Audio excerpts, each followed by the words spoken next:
Virtual Route Redundancy Protocol, VRRP. This is one of the first hop redundancy protocol. As I said, it is an RFC standard. The other two, HSRP or Standby Routing Protocol, GLBP, Gateway Load Balancing Protocol, they are Cisco standard. This is RFC standard. What it is? This protocol helps us to have layer 3 redundancy, high availability for routers. That's what layer 3 redundancy, router. In an IP network, we have routers. And if one router goes down, we have another router to route the packet to the destinations. For example, if you have an edge device connecting to ISP, if that edge device goes down, what will happen? Your entire data center loses connectivity to the ISP. To prevent this, we need another router as a backup.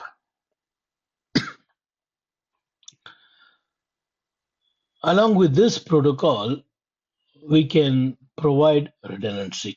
Why do we need a protocol for backup? Just keep another router. Why can't we have a failover when one router goes down or one link goes down? We used to have failover using BGP, we have done. Then why do we need this VRRP? Why we need VRRP? In BGP, we have done no failover when we have multi-homing. If connection to one ISP goes down, we go through another ISP. Now, why do we need this VRRP protocol, or why do we need that first hop redundancy protocol to provide redundancy, layer 3 redundancy? That is what we need to discuss. Then we'll come back again to this paragraph. Before that, we have to discuss why it is needed. Let me take a whiteboard, paint.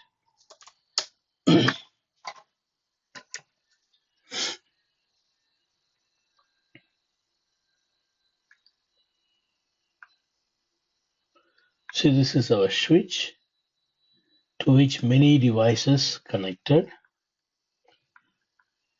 It's a big LAN, local area network, your office network. It's not one computer connected to the router. It's many devices. The entire LAN, you may have 1,000 computers. You may have 10 different VLANs. This is access layer.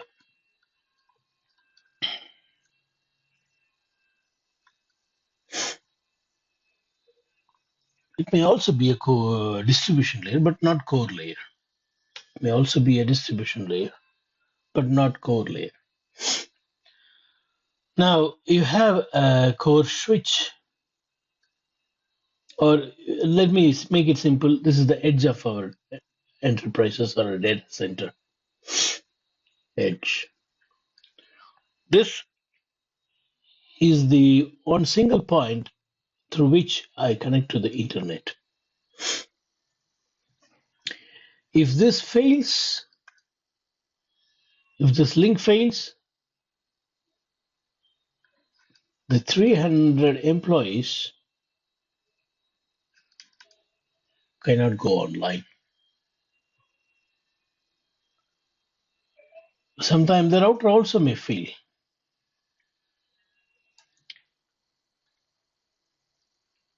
Sometimes the router may fail. Link is good, but the router goes down. So anyone fails, I lose connectivity. Even if this link goes down, I lose connectivity to the internet. So we need redundancy. So what do? We connect another router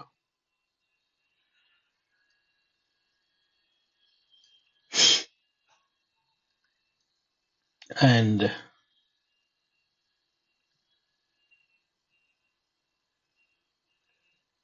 then it depends. If you have only one ISP, then you will connect like this.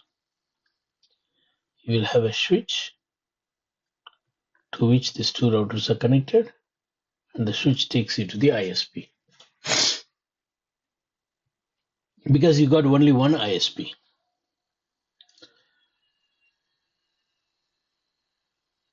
When you have two ISPs, then you don't need the switch. They all will have a direct connection to their own upstreams. But considering in a single home scenario, we will definitely use a switch to combine these two edge device. I'll call it as edge 1 and edge 2, where we have added edge 2 to provide redundancy. Edge 2 is added to provide redundancy.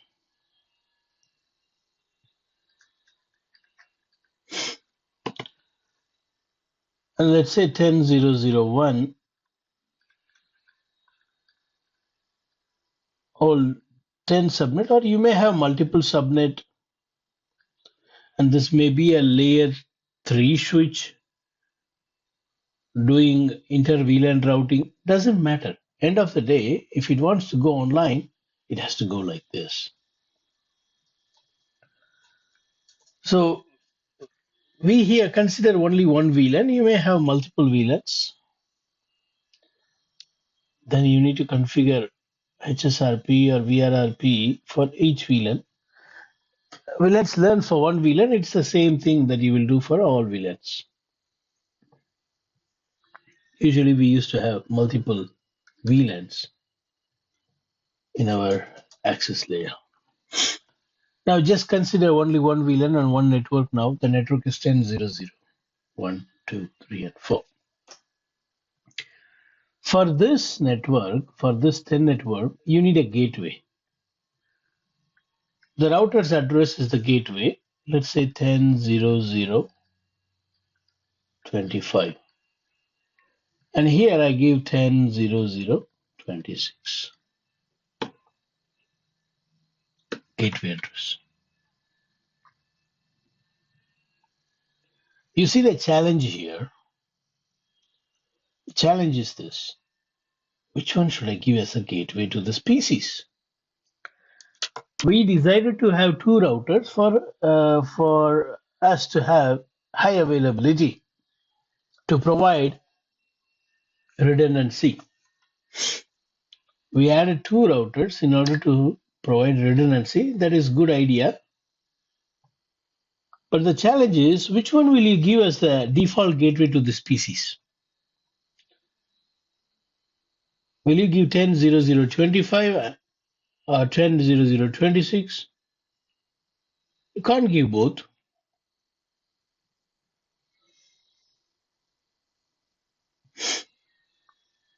So what are we going to do? Which one are we going to give? If I give 10.0.0.25 as a gateway,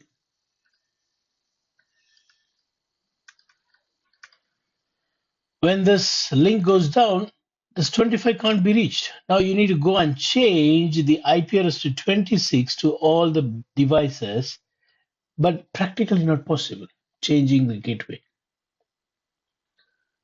Practically, it is not possible to change the gateway.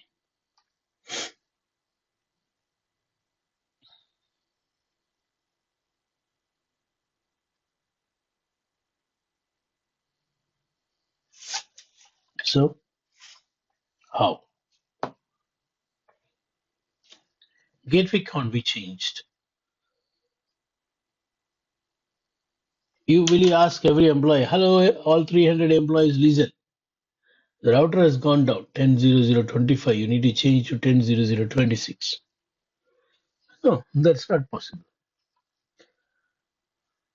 You see, this is why we need a protocol to do.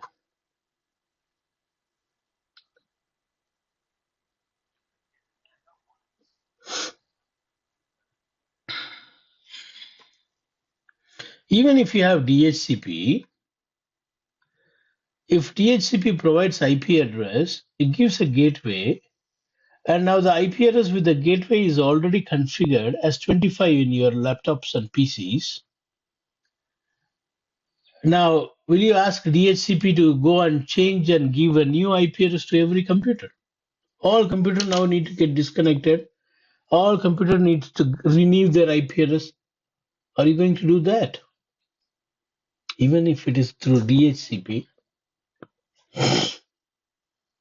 even if you use DHCP, are you going to ask everyone to release their old IP and renew their old IP so that a new DHCP or the same DHCP with a new address with a new gateway to give? Not possible. That's not possible. Once address is given, it is given for 24 hours least. So this is where we need a protocol to solve this problem. How it solves the problem? That is what written in that paragraph, but I did not read it for you. I brought you here to get this thought process. You need a gateway, but I don't want 25 or 26 as a gateway. I need one common address for both. That's what written here. A virtual gateway. You see? What does this VRRP does? It enables multiple router to work together to present and appear as a single virtual router to the clients on the network. So the PCs are in the bottom below. The computers will think that there is only one router on the top. How can two physical routers appear as one router? By providing a floating, that's what our Arun was guessing, floating IP address. A floating IP address to identify this two router as one router, there will be one address given which is called as floating IP address. Floating IP address or a VRRP address. So we have to configure a VRRP address.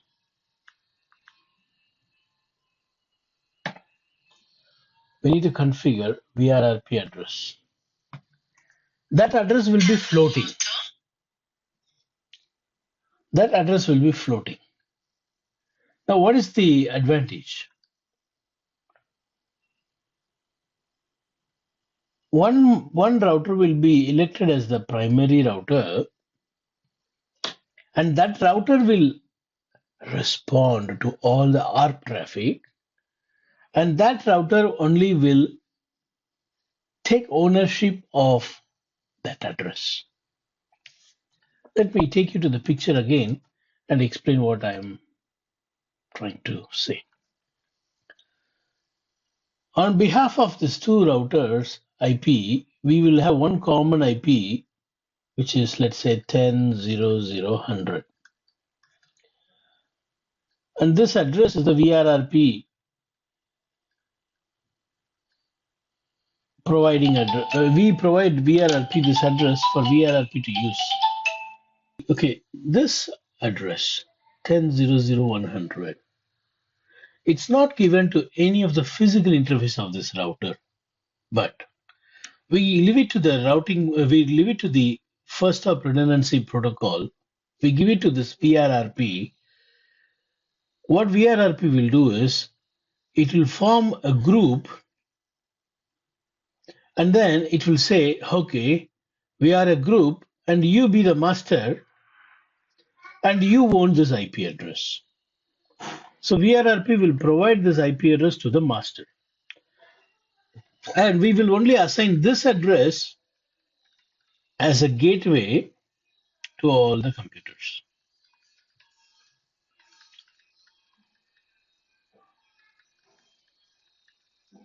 We'll give only this address as a gateway to all the computers.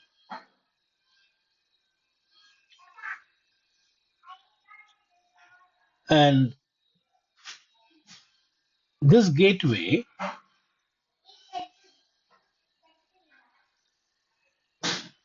when when the PC send ARP request to this gateway address, who will respond? The master will respond. This we call it as backup. Backup won't respond to the ARP request. Master will respond.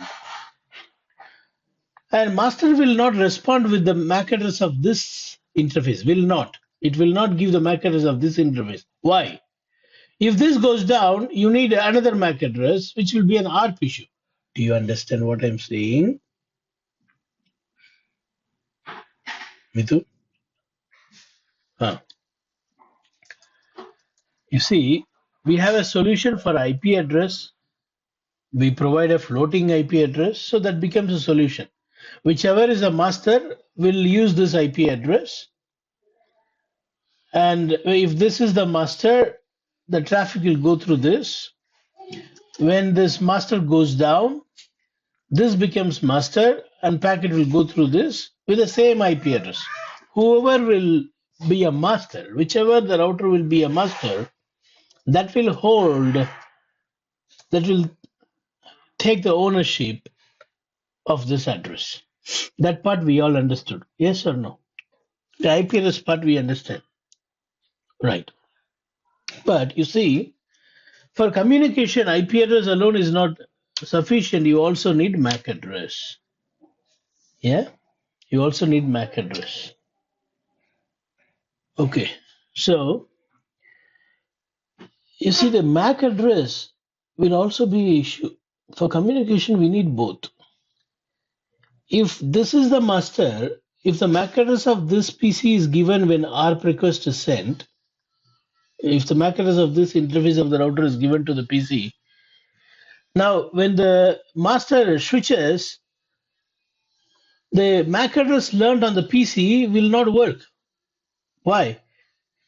Because the MAC address of 10.0.0.100 is the MAC address of this router here. But currently the master is this. VRRP solves this problem also. How? VRRP has got its own MAC address. VRRP has got its own MAC address. It will use that MAC address. Only the last 16 bit of the MAC address will be varying according to your VRRP group ID. What is group ID? In order to group these two routers, we will give a VRRP group ID. Let's say 10. I give 10. So in the MAC address,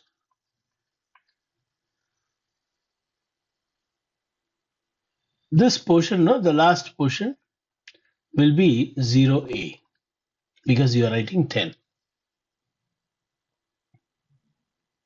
Yeah. And here it will be 5E, which is a multicast address. And I'll show you, this is the MAC address of VRRP. Here it is, 5E. And then the last 01 is the VRRP ID. All the rest are 0. This is VRRP ID. This is based on your configuration, this portion which I have highlighted. So what I'm trying to say here is,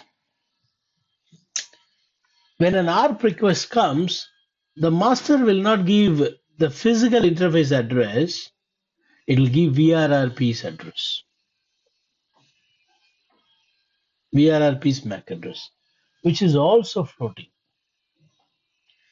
When that master fails, the other one becomes the master. The MAC address of the other one is not given. It's the same MAC address which was given earlier, will be used by this router. So the PCs no need to change the MAC address of the gateway. So the PCs no need to change the IP address nor the MAC address when a master fails, because they got both layer 2 and layer 3 address floating. Did you understand this?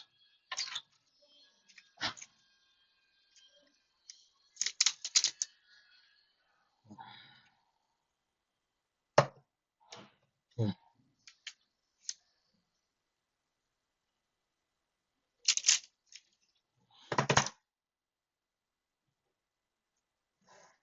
hmm,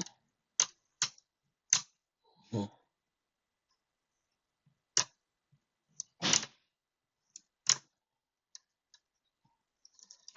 Yeah, correct.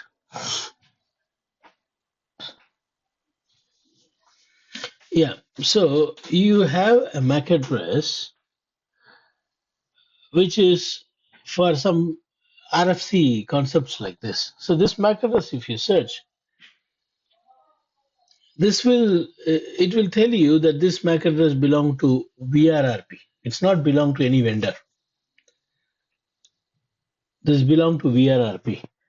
And if you see a MAC address with 0C, 0F, AC in the middle of the MAC address, this is Cisco and this is HSRP. HSRP is another protocol like VRRP, but this is Cisco's protocol.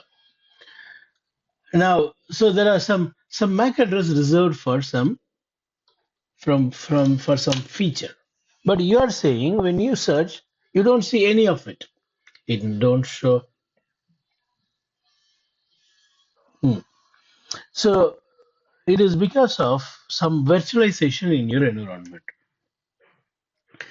You see, when you generate virtual machines, some vendor provides pool of address, MAC address. Some vendors allow you to provide a range of pool of address, MAC address. Only on that virtual environment it is going to be effective. It won't conflict with anyone else because it is internal purpose, layer 2 communication. They give you a freedom of assigning MAC address inside a pool. From that pool, whenever a VM is created, one address will be taken and given. You understand? Hmm. So such MAC address may not be identified, but Cisco's VM addresses can be easily identified. Cisco also got similar thing called UCS. In Cisco UCS in data center, we have an address pool. That address pool, uh, some portion are predefined. The later portion only you can set range, starting from 1 to 25 address I want, starting from 1 to 50 MAC address I want. Um, but there may be some vendors in your environment where they allow you to give complete 64-bit. Because of that, you may not see such MAC address in the internet. We don't assign this floating MAC address, only we assign floating IP address 100.0.0.100, sorry, 10.0.0.100. For this address, a floating MAC address is dynamically generated using the group ID that you put under VRRP. And when an ARP request comes from the clients, from the computers, only this MAC address will be provided to the clients rather than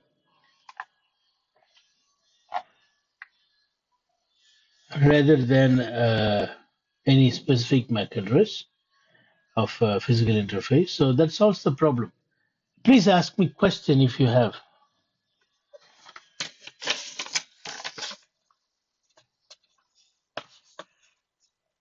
Ah, correct. L3 redundancy, IP, it's we call this as L3 redundancy because it is a router. Router, if one router goes down, you get another router.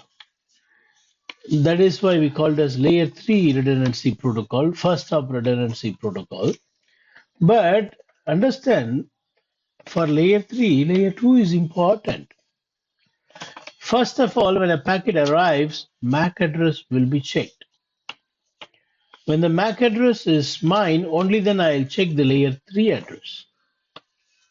So when we say layer 3 redundancy, it doesn't mean that layer 2 will never be checked. Layer 2 is also important.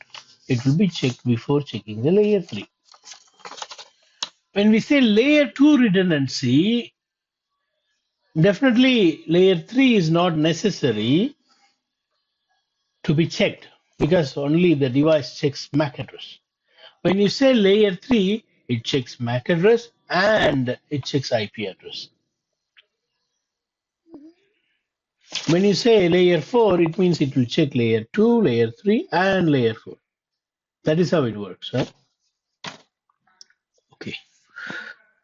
So now MAC address also need to be floating MAC address. Otherwise, the pieces need to send another ARP request when the switchover happens.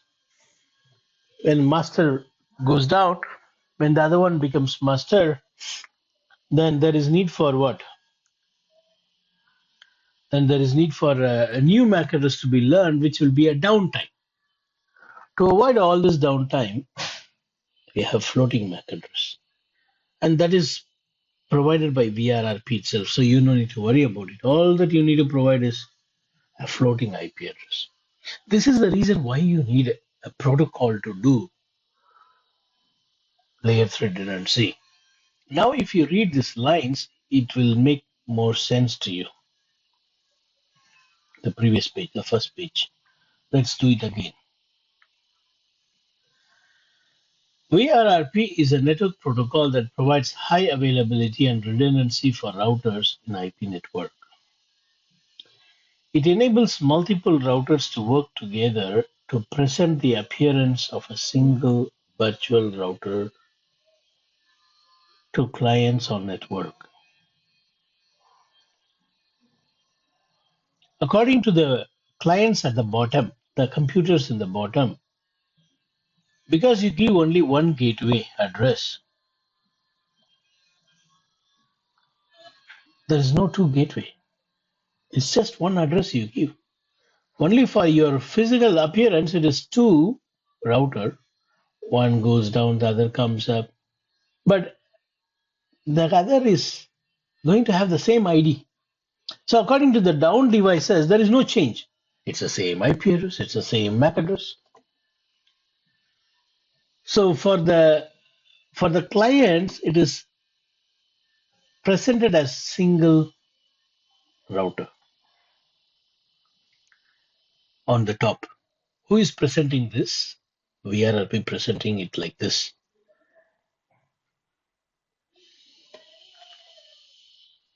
No need, no need. Client, no need. Why? It's just a computer with a gateway address. Client has got no clue that you are doing VRRP on the top.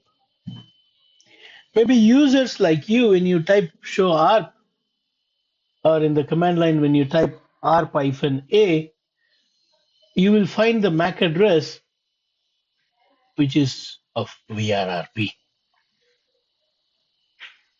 Which is of VRRP. That is how you will know that VRRP is running on the top. Otherwise, you will never know. As a user, you will never know that there is a VRRP running on the top. Only if you are technically sound, like you know the MAC address of VRRP, it has got 5E in the middle, then you may come to a guesswork that VRRP might be running on the top by typing show ARP-A or the client mission. Other than that, there is no other information on the client side to know that you have VRRP. Now, as I said, There will be only one master, and the other one will be backup. If that one router primary master goes down, the other will become master. And to switch over, there will be very less time taken, less than 3 seconds. Less than 3 seconds. Every 1 second, the hello packets are sent between these two routers. Every 1 second. Every 60, every 1 second, not 60 seconds. Every 1 second. Every second. Between these two routers. Between these two routers. Every second, hello packets are sent. Every second, hello packets are sent between these two routers. How it will be sent? It will be sent through this way.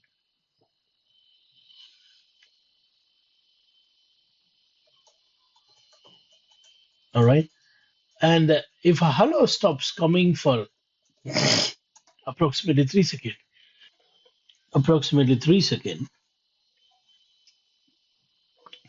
the other router is considered as dead. So standby or backup will become master. But no problem, in less than 3 seconds it comes. And these guys, need not to know any new addresses now. They already know the IP address and MAC address to communicate. So they keep communicating as usual. Only thing is the switch, earlier it was responding this direction for the MAC address. Now it has to respond via this direction for the same MAC address. That is not a problem. Why, when this master goes down, this becomes a master. When it becomes master, it will send a message. It will send a special ARP packet saying, hey, from now on, I am the owner of this MAC address. So that MAC address will be learned here. Gratitude ARP.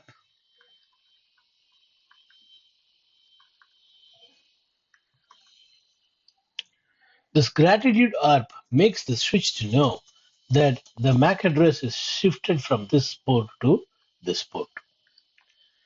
So very less time only it will take for the switch over to happen. Did you understand this?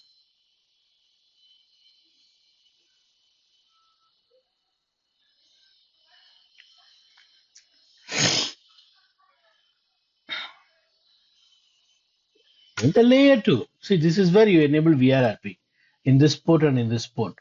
So via this port only it can send the hello packet, not via any other interface. We are configuring VRRP on the LAN side, LAN facing interface. Yes, layer 2 multicast, correct. It uses layer 2 multicasting. So using that 224.0.0.18, the hello packets are sent, an equivalent multicast layer 2 address will get generated. Even though it is sending to 224.0.0.18, between these two, the switches will use only the MAC address. It will use layer 2 multicast MAC address, which will also have this 18 in it, FE, and then 18. All the stuff I'll capture using Wireshark, I'll show you in a few minutes. Now, we learned about redundancy, we learned about virtual IP address, we learned about master backup story. Now, how this master is elected? It is based on the priority. The router that you configure with high priority will become the master. Do you understand how the master is elected? I don't know, are you there?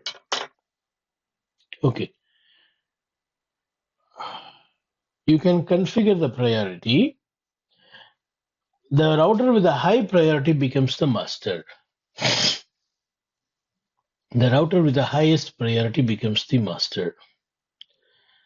The router by default will have 100 as the priority. I repeat, the default priority is 100. Then all the routers will have same 100. If you configure VRRP on two routers, both the routers is going to have now 100 only.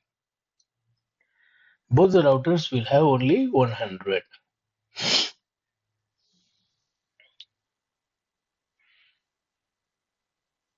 Now, when you have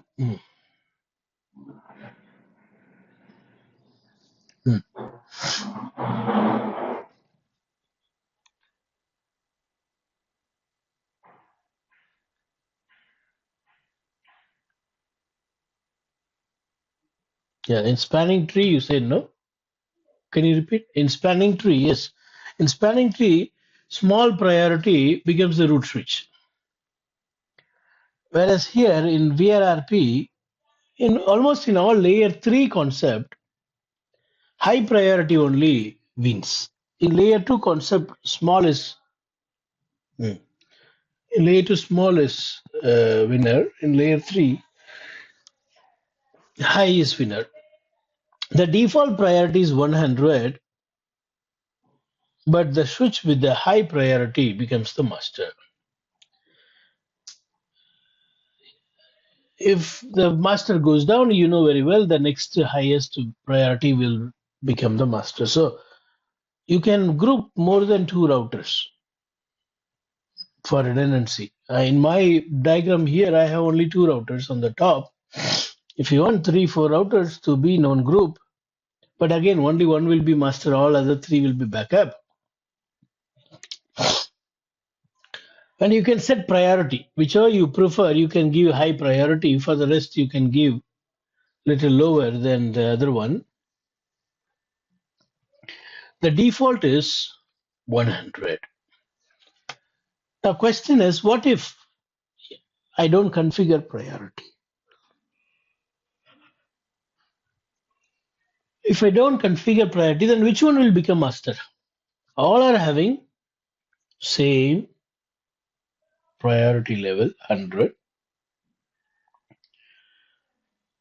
If I don't configure priority, which router will become a master? That is based on the IP address. The router with the higher, bigger IP address will become the master, which is explained in here. You see, election process. VRRP is configured. The router sends an advertisement to determine which router will become master. The router with the higher priority becomes the master. Now, our discussion is what if the higher priority router goes down? You see here, the router with a higher priority value becomes the master. If two of the router have the same priority, the one with the higher IP address among them will be elected as the master. Is this clear now? The election criteria? Okay.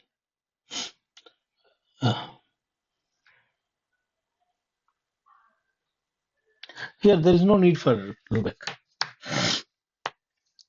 No need to worry about loopback. There is nothing router ID, like nothing like that to use router loopback. No need.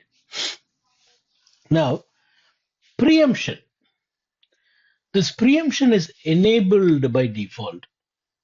Preemption is enabled by default. It's not mentioned here, maybe somewhere else.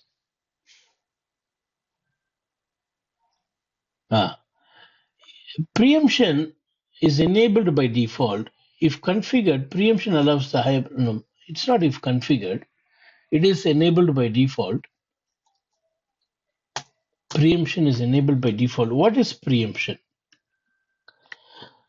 Preemption is making the router which is eligible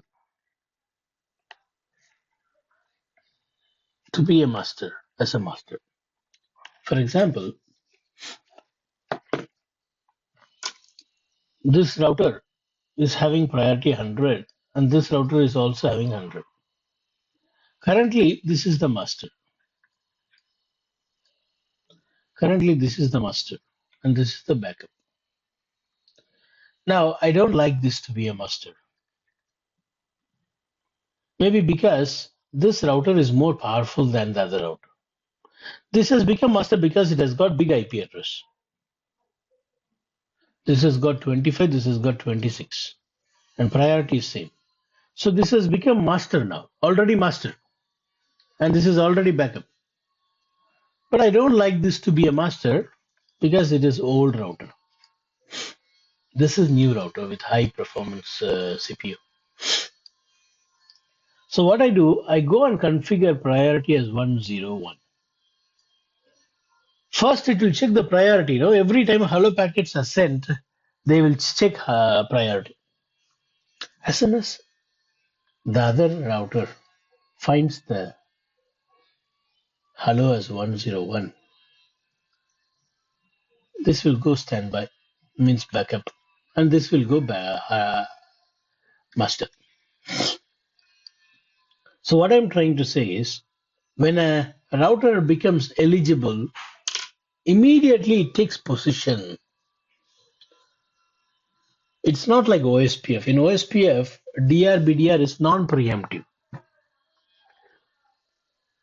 Once DR is elected, you need to reset the OSPF to make other DR. But here it is not like that. During the runtime itself, they will change, they switch the rule. If another router with high priority comes, that will become master immediately.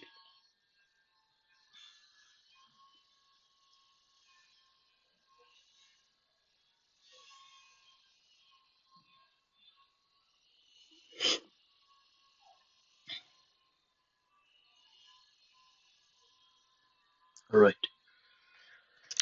So we have master backup, election, we have preemption. Preemption is enabled by default.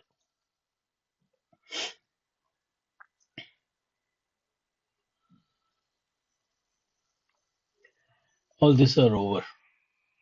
So what is the role of master router? Master router continues to send periodic advertisement to inform the backup router about its status. It responds to ARP. It is the master who responds to the ARP request coming from the client for the virtual IP. Clients won't be sending the ARP request to the physical IP. It will be sending for the virtual IP only because that is what we configure as gateway. If the master fails to send the advertisement message, the backup router will initiate a new election process. The backup router will now compare the priority value and elects the new master based on the priority high. If there is a tie, then IP address higher. Is this clear?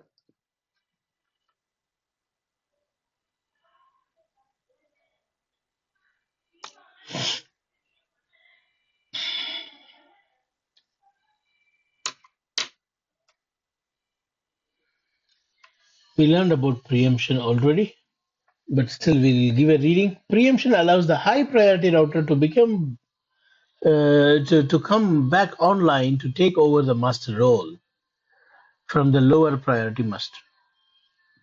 This ensures that the best available router is always serving as a master. So you go and set high priority on the best router so that the best router will be serving as a master. Now, where do we use VRRP? We use in big enterprises, we use in ISP, we also use in data center. It's everywhere. All right. So configuration on routers like Cisco, HFCL, ZTE remains the same.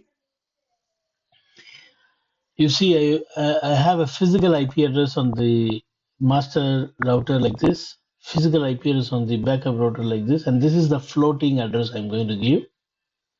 And this is the VRRP ID I'm going to use. This ID should be same on all the router wherever you configure VRRP, which needs to form a group.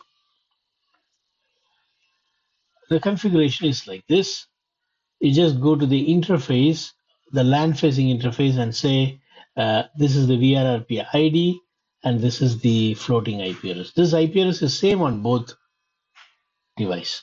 Now, which one will become master? See this configuration and tell me which one will become the master, R1 or R2? R1. Because preemption is also enabled and priority is also 100. If preemption is not enabled, only then you need to type this command, otherwise it's not needed. In Cisco, this command is not needed because VRRP preemption is enabled by default. Other vendors have to check. All right. Verification command is simple, show VRRP. Boom. All right. So in our scenario, the one with the priority 100 will become the master.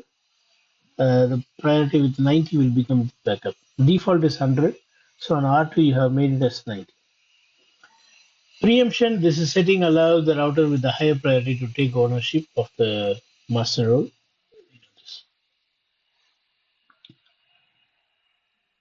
Okay, so the IP address that you give for VRRP should be the same subnet of the physical interface.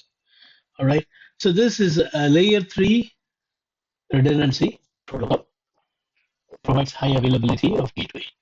One of the protocol in FHRP, first hop redundancy protocol. We'll start